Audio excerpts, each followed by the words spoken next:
Hey, Upper East Siders. Gossip Girl here.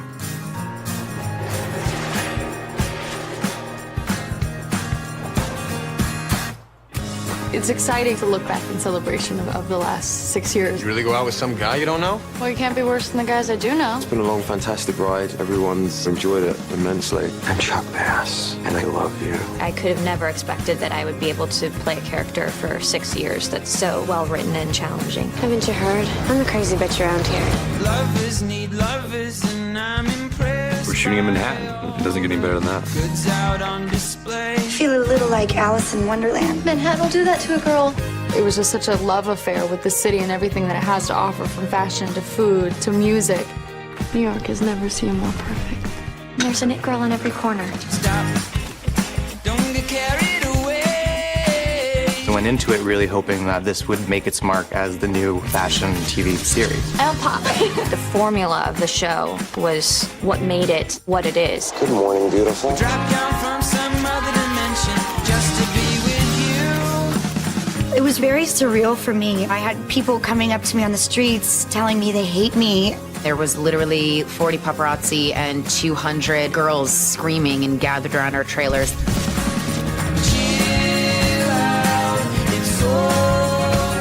I think as storytellers, we're really excited to be bringing the story to fruition. Feeling right now is it's a poignant one. It's good. Not the sad, empty nest face already. It's been a wonderful character, and I've enjoyed it thoroughly. How can you say we weren't important? We're the only thing that matters. I am going to run down Broadway naked with champagne. It's gonna be sad not seeing everybody and seeing their face every day. Think we ought to say a proper goodbye? It's going to be really strange to not have that every day. I think we're all going to go through a bit of withdrawal. You can let go now. I don't want to. Spotted at Grand Central, bags in hand, Serena Vanderwoodson. I was coming off the end of the OC and had very little interest in doing another teen drama. And then I got sent the first book in the Gossip Girl book series. And I was like, I may not be ready to leave high school after all. Don't ever go to high school, Dorota. The girls are spoiled, stupid, and ungrateful. Stephanie Savage is one of the smartest, most talented people I've ever met. And she got really excited about it as well. And we were off to the races. The setting in New York City and this elite Upper East Side society, that's for sure a world that is really alluring. Are you following us or something? No, I go to your school. The books really laid it out very well. They're juicy and salacious and fun, and everything is said with a bit of a wink. What's that, your stripper money? Sex and the City had gone off the air. There was really nothing on TV that had that romantic version of New York, and I really missed that just as a fan. And then, of course, the anonymous online blogger who was watching everybody's moves and reporting it. Is that true? What? You were in jail? That was something that felt like it was a real hook to the show. And who am I? That's one secret I'll never tell. When Cecily wrote the books in 2002, Perez Hilton and TMZ didn't even exist. So she had really kind of imagined something that ultimately came to pass. My God, you'll never believe what's on Gossip Girl. Someone saw Serena getting off the train at Grand Central. The tagline for the first season was "You're nobody until you're talked about." It definitely was ahead of the trend. The lives that these kids were living was so fascinating that there was a website devoted to them that they had to read endlessly. And I think it just really captured the moment of the world we were in. It was really important to us that we actually shoot the show in New York. That's the thing they say about New York, is you point the camera in any direction and it looks good. Not to mention just the authenticity. Hey, Serena, why don't you get a room? Well, that's the plight of the Manhattan teenager. No cars. A lot of shows are based in New York but film in LA, and so you don't get the magic of walking down, you know, a street in Soho and seeing all the things happening and the cabs going around in the background. It's very much one of the most important elements of the show. Dan! Oh my God, this is what I love about this city. You're always bumping into people. Stephanie went and kind of immersed herself in the girls' prep school world. I stayed at the Carlisle Hotel and I did research, talking to about a dozen girls, asking them questions about their lives. I reviewed your record. If Constance has a shining star, it's Blair Waldorf. I know. I'm the perfect one. Stephanie is so involved in every single detail. She typed out her own little essays of girls who lived on the Upper East Side, and they were even more wild than the books. I've been drinking on an empty stomach. I heard you didn't do that anymore. Special occasion. I don't know exactly how I tune in to that kind of upbringing or lifestyle because that's not how I was raised at all. I'm from South Florida. That's not what it's like. Oh, I cannot believe that Daddy decided to stay with Ramon instead of having Teetha Carlisle with me.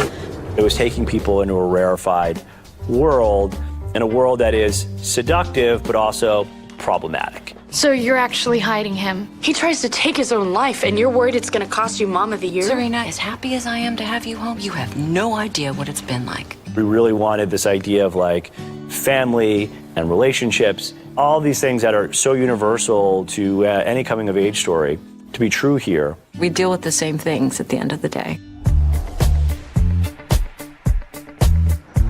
At first, we didn't have a lot of access in New York City. It was like, well, what is this show? I don't know. But very, very quickly, I think people recognized that if you were on the show, it was a good thing. Welcome all to the McKittrick Hotel. At the beginning, that was great because every new location was somewhere, you know, we hadn't maybe seen before. Back room of some cool bar, you know, and I want to come back here. We always saw the show as a real love letter to New York City. Now there are Gossip Girl tours of New York City where you go by the locations that the characters visited. When Mayor Bloomberg was here, I was like, oh my God, that's amazing. Therefore, I, Michael R. Bloomberg, Mayor of the City of New York, the hero of the claim, Thursday, January 26, 2012, in the City of New York as Gossip Girl Day. Congratulations. XOXO. It's been everything we hoped it would be. Without it kind of sounding arrogant or anything, it's like the show's become one of the things that tourists like to come to New York for. And I just find that remarkable, you know. Because in the beginning you have no idea or expectations that large, because you can't really, you know. All right, Dan, Jenny, Humphrey, Hug. Eric and Lily, get in here too.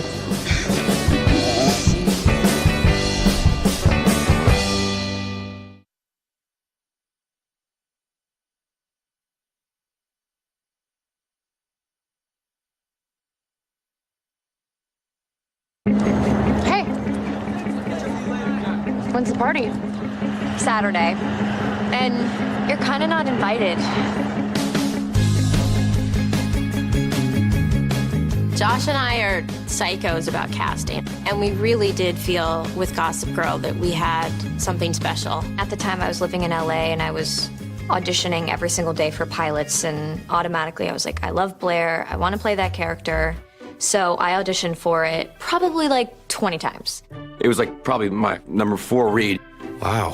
I kind of sit in this little swivel chair and this girl just kind of swivels around like cute as a button, and it was late. Thank you. And she had the headband and she just was like, hi. And I'm like, if this girl can act, she's got the part. Break a leg. I think I just did. More than anything, I just wanted to work. I could have never expected that I would be able to play a character for 6 years that's so well written and really challenging and great. We really believed in all the various pairings, the chemistry, and that, Blair and Serena feel like best friends. I still miss Dan sometimes. The only thing lamer than dating Dan Humphrey is mourning Dan Humphrey. The Humphrey family, we felt, had this great, warm chemistry. She might be a tad overwhelmed by the glitz and the glamour of the Humphrey lifestyle. Nate Archibald is this kind of lost, rich kid. Do you ever feel like our whole lives have been planned out for us? And, Chuck Bass, who at the time was pure villainy. I love freshmen. Anything about her on Gossip Girl? Nah, until you're done with her.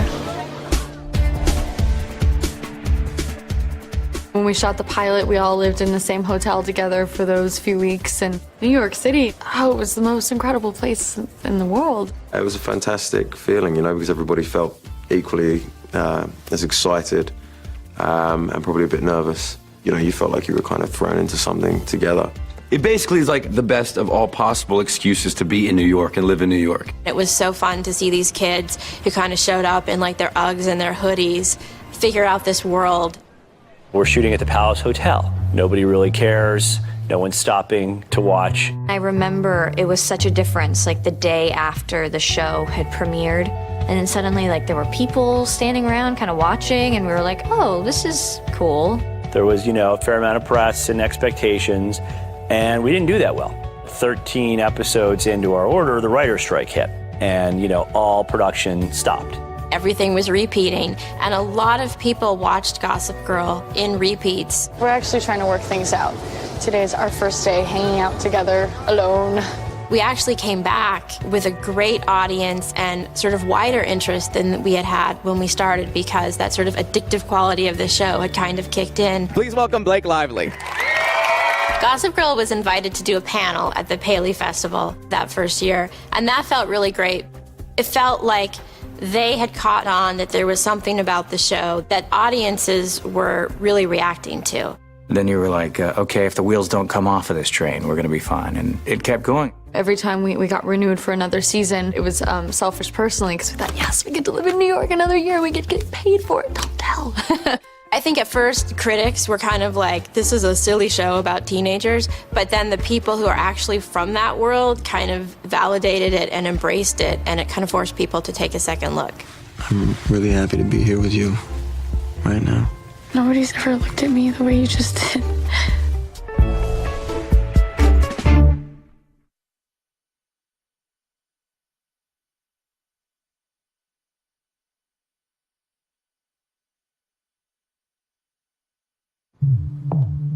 I hate you. I've never hated anyone more. Every nerve ending in my body is electrified by hatred. There's a fiery pit of hate burning inside me, ready to explode.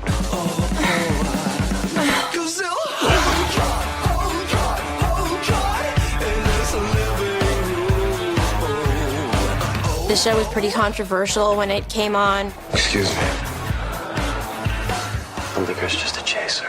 We were always getting in trouble for kind of pushing the envelope too far. From parents, television associations, and watch groups. We've tried to push it. Damn that mother chucker. It is a little bit out of hand. It can be. Step any closer and I'll scream. You better believe you will. I hope you did your yoga. This could go on a while. You can't really watch the show with your family. Or I can't. Topless on Valentino's yacht. Serena's been a bit too scandalous. Stop talking. Start partying.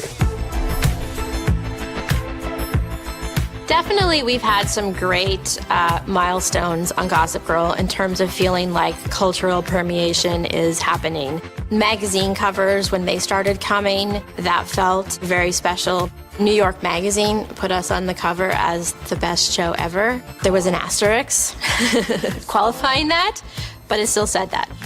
We've done wonderful shoots together. I mean, it was my first experience doing anything like that. And they were fantastic, funny days. We got name-checked by Obama. Obama name-checked the show? What? What is he on like Gossip Girl or something? That's pretty huge. Camera's set. We've also had some pretty intense crowd situations, just in terms of actors getting mobbed and just knowing that now we have to have security on the set. Can I take your picture?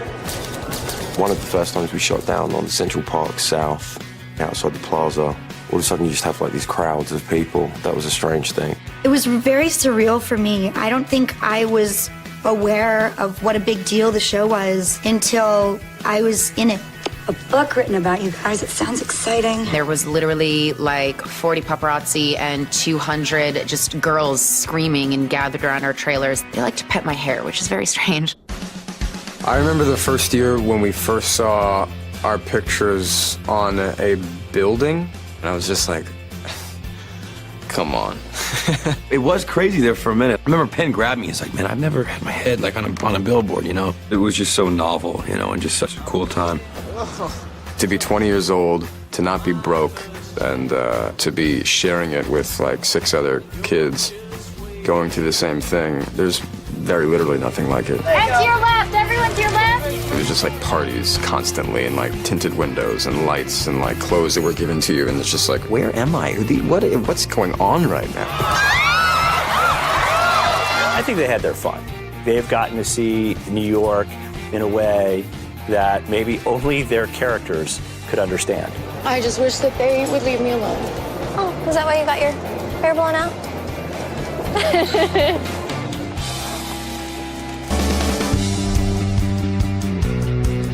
We have some of the most passionate, vocal fans, I think, in the history of television.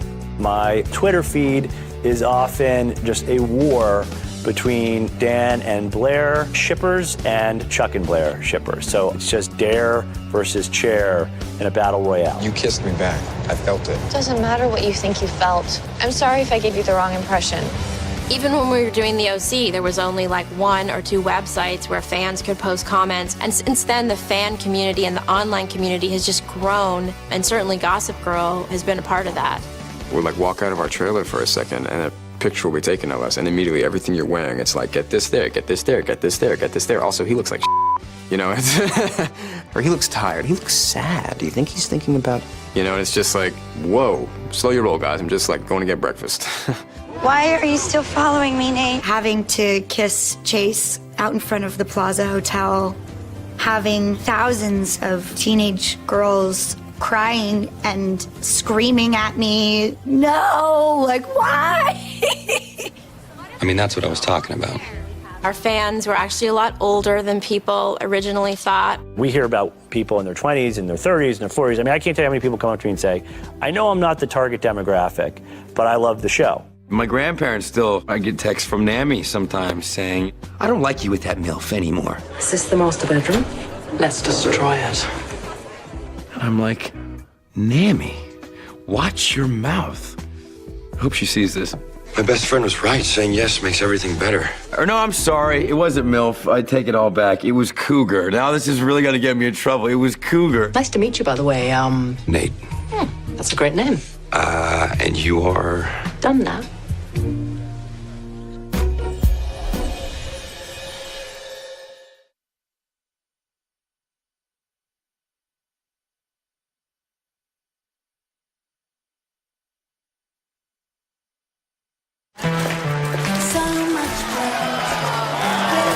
Where's Serena? She's on stage. But I have her dress. You mean Serena's on the runway of Eleanor Waldorf's show in a design not made by Eleanor Waldorf? Oh dear.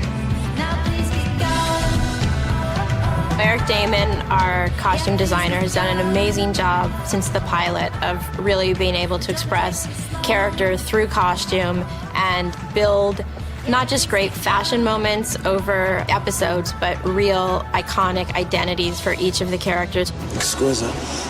You exceed even my high expectations. I feel like the clothing really is kind of the actor's coat of arms, and when they put on their clothes, it kind of helps them become the character. Like when Leighton walks in, she couldn't be any more different than who Blair Waldorf is, and she's like, when I put on my headband, I am Blair Waldorf. I'll take that, thank you. Even with hair and makeup, it's the difference of putting on this outfit that Blair would only put together, and that brings the character to life even more.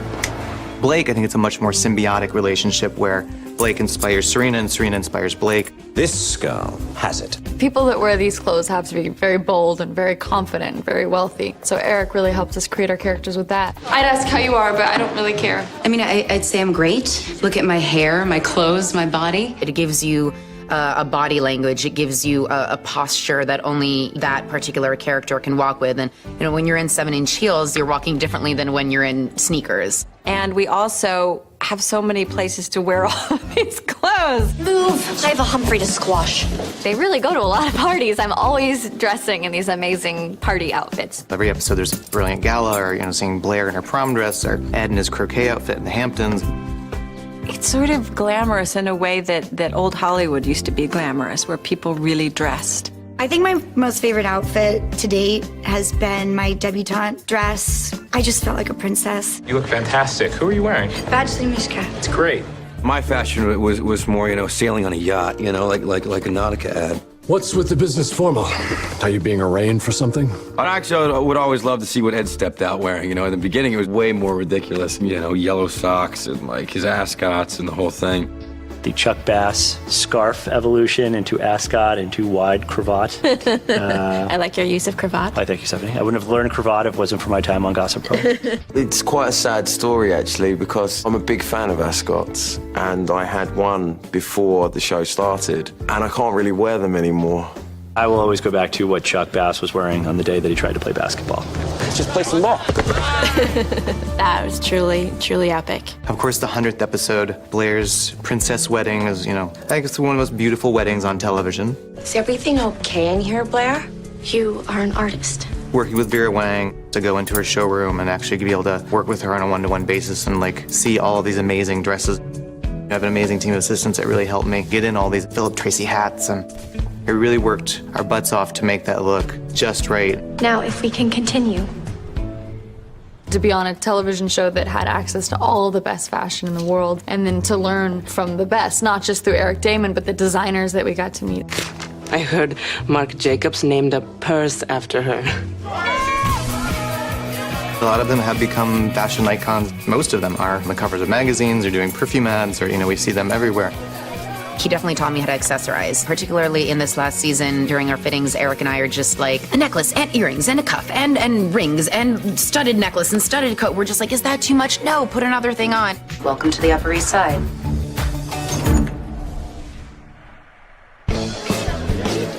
This is Isaac Mizrahi. Z.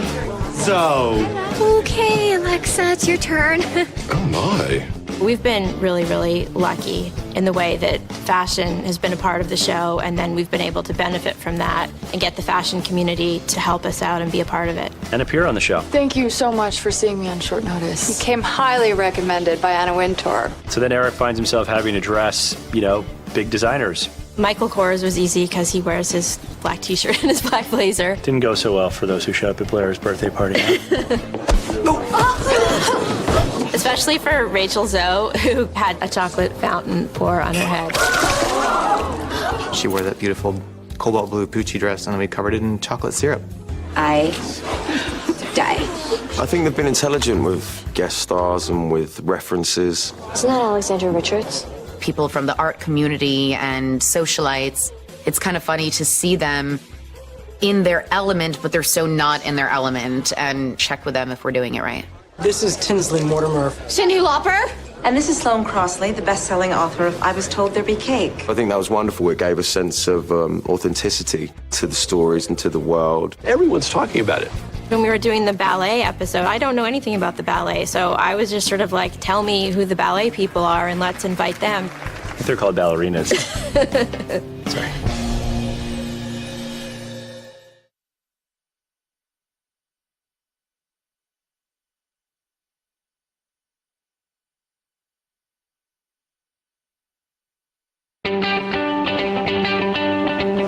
The limo's taking me back in an hour. Oh, you're not going to the white party? Come on, pretty girls, white dresses. Unless there's a sprinkler, I don't care. I think you're always looking to up the ante. So it started out as the Hamptons. That was a really exciting opportunity. Going to the Hamptons was a lot of fun, doing the white party and being in this whole other world. Every time we get to go outside of New York, it really adds something extra special. Nate?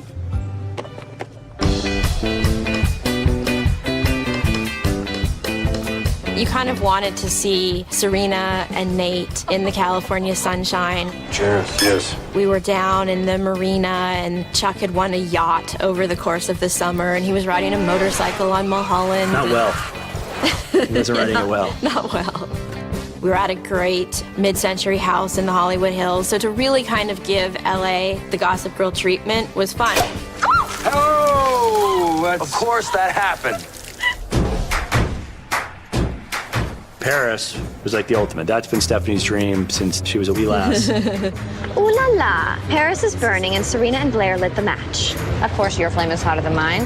We had been warned beforehand that the show was not very popular in Paris. It might even be canceled. And we were like, well, that is a little embarrassing, but we also don't really care because we want to go to Paris and shoot the show, and our audience will enjoy seeing that. But it was bananas. The number of people that came out to watch and wait up all night at a dirty train station to see Ed or Leighton for 5 seconds. It was crazy. You would just hear all of these French girls yelling, Leighton, Leighton. And, Ed Westwick, he literally could not leave his hotel room. And what we found out was these French teenagers were watching the show online also. How fun. They weren't going to wait a year for the show to come out on French TV. I think Paris felt like Gossip Girl was its own as well, you know, not just, it didn't just belong to New York anymore, it belonged to Paris as well. Blair, come meet Lou Doyen. Bonjour. Bonjour. Oh, well, that trip to Paris, I still relive that week daily. This is Chuck we're talking about. He really could just disappear. If you're so torn up about it, stop him. You and I both know you're the only one that can do that. For me, one of the most beautiful moments in the show is when Blair Waldorf runs through the Gare Saint-Lazare in that orange Oscar de la Renta dress, and it's just this dark, old, beautiful train station, but to have this pop of orange gown that really just came together and was scintillating.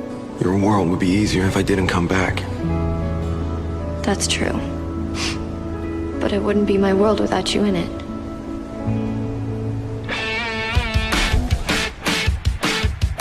We really think about the music that goes in the show. Alex Pitsavis, our music supervisor, is all over that, and our editors are all huge music fans too, and our cast. We've used Leighton's songs, we've used Ed's band, we've used Taylor. Most of our cast has record deals, so that makes it easier for us. So you go to things like this every week? If you don't like it, we can leave. I just thought the music would be good. Blake was a huge Florence and the Machine fan. No doubt, reuniting, having Lady Gaga on sort of right as that was all happening. And then, of course, Sonic Youth. Sonic Youth was great because, first of all, they're probably like my favorite band in the whole world, and sometimes you just have to do something for yourself. And they ended up showing up for Rufus and Lily's wedding, which was really special, and then doing an original version of Star Power just for the show.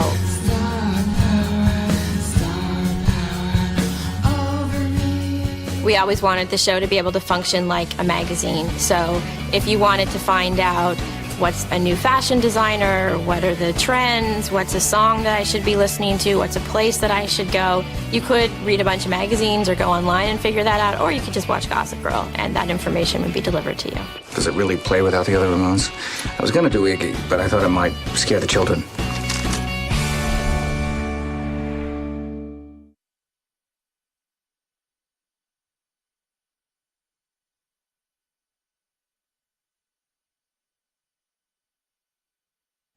Oh, so prom tomorrow night. What do you say? We stay in, watch some scary movies? The scarier, the better. Absolutely. Yesterday, they were tearing down the Humphrey Loft, and that was the first time that it really felt like, wow, this is actually coming to an end. It was sad, man. All my Lincoln Hawk records are off the walls, and all these photos that we all contributed to make up this family. Where's the couch from the Humphrey Loft? It was blue, and it was suede, and it was quilted, and it was quite lovely. I would like the Humphrey jukebox. So I feel like it's loaded with early 90s hits from the time of Lincoln Hawk's reign. We've talked about stealing things. We've all tried. I don't want to take that. It's like a statue there. We call it Chuck Brass. Or I'd take the pool table, but I'd have to get Chase to carry it on his back. I think I'll just take my memories, you know? It's beautiful. I wouldn't mind Blair's necklace from Paris or the Harry Winston ring, which literally, when I asked the Harry Winston man if I could try it on my finger, he said no. It comes with 2 armed security guards, so that's the only... And a German Shepherd. There are so many pieces of wardrobe. I used to make a file of pieces that I really loved, and at the very end of the show, I was going to be really bold and ask for them. But then the file was getting too long, and I was just embarrassed, so I gave that one up.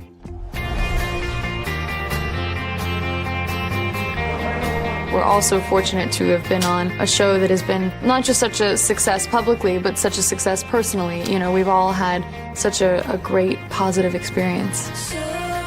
Shooting in the streets of New York, you know, every day together for 6 years, it does make people feel like a family, and especially because our cast was so young when we started. I mean, they were teenagers. It's so much fun. Steph and I always talk about, you know, she feels like the mom, I feel like the dad, and it's nice to see the kids have grown up right.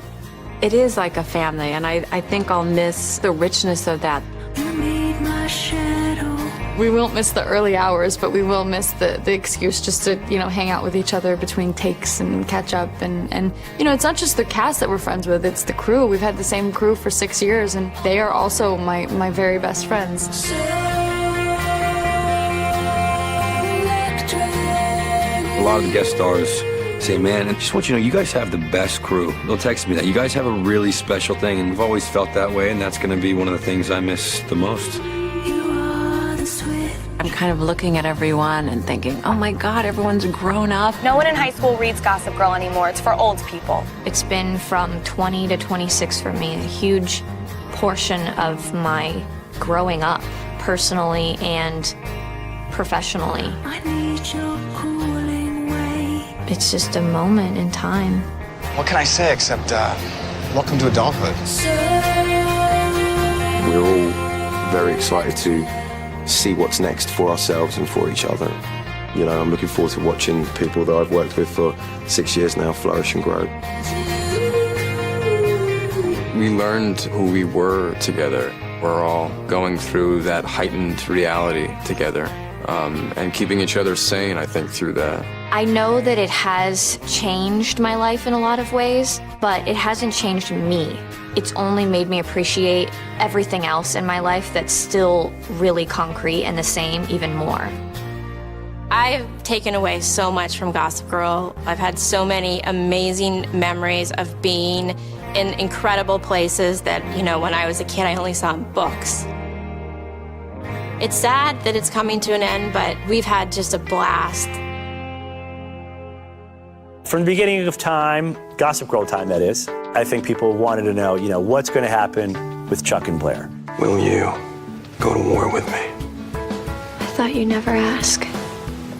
Serena, will she ever find fulfillment? I invited you into my home. Dan, I am my world. And then you just humiliate me. Her relationship with Dan in the beginning of the show was so key. Will that ever come back into play?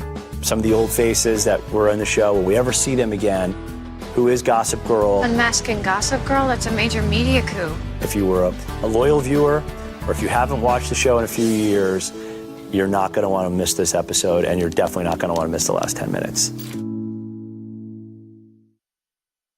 I have asked Stephanie a lot about who Gossip Girl is. If you watched all the episodes, I do not think it's impossible to figure out. But you won't even give me a hint. It's probably Dorota. Dorota, that'd be amazing. Everybody says Dorota, don't they? Does it even exist? Is it just something in our minds? I can't wait to find out. We shall see.